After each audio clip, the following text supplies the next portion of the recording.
Maureen Wadia एक बार फिर अपनी मिसेज इंडिया कंटेस्टेंट्स को तैयार करने में जुट गई हैं।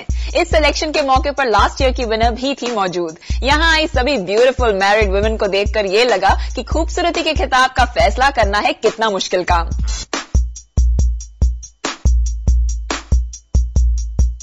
मॉरीन वाडिया तो कई सालों से मैरिड वुमेन को ग्लैमर की दुनिया में एंट्री लेने के लिए रास्ता दिखा रही है। शायद खुद मॉरीन की भी चाह रही होगी किसी ऐसे कॉन्टेस्ट में पार्टिसिपेट करने की और खूबसूरती का ताज अपने सर सजाने की।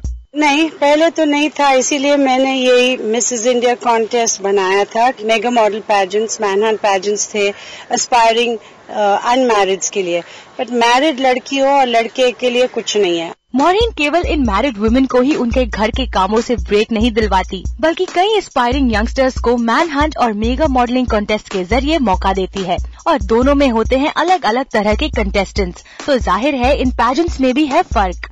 काश ये कॉन्टेस्ट बहुत साल पहले शुरू हो गए होते तो औरतों को शादी के बाद भी एक जिंदगी है ये पता चलता। मिस इंडिया होता है, then Miss Asia Pacific, Miss World, तो कभी कभी कोई सोचता नहीं कि मैरिज के बाद भी ये फिर में एंटर किया जा सकता है कि नहीं। जहाँ मॉरीन इतने सारे टैलेंटेड मॉडल्स को प्लेटफॉर्म देती है, वहीं मॉरीन को मेहनत तो करनी ही पड़ती होगी। वैसे उनके हार्डवर्क के साथ साथ कंटेस्टेंट्स के साथ उनकी सख्ती और अनबन की चर्चा भी होती ही रहती है। मैंने तो बस अपने मन में यही ठान ली थी कि मैं बस एक कोयले का टुकड़ा हूँ और अगर मुझे हीरा बनना है तो आग से गुजरना ही पड़ेगा। अगर वो स्ट्रिक्ट नहीं रहते तो शायद हम लोग अच्छी तरह से अपना जितना अच्छा हो सके उतना प्रेजेंटेशन नहीं दे पा रहे। मेरा ट्रेनिंग बहुत टफ है, डिसिप्लिन बहुत की है, और हम लोग अगर घर की रानी है तो डिसिप्लिन की चाबी हम लोग के हाथ में हमेशा होना चाहिए।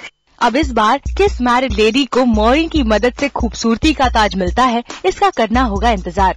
इतना तय है कि ये कॉन्टेस्ट मैरिड वुमेन को कुछ करने की इंस्पिरेशन तो देता ही रहेगा। अंजलि सिंह, ज़ूम, मुंबई।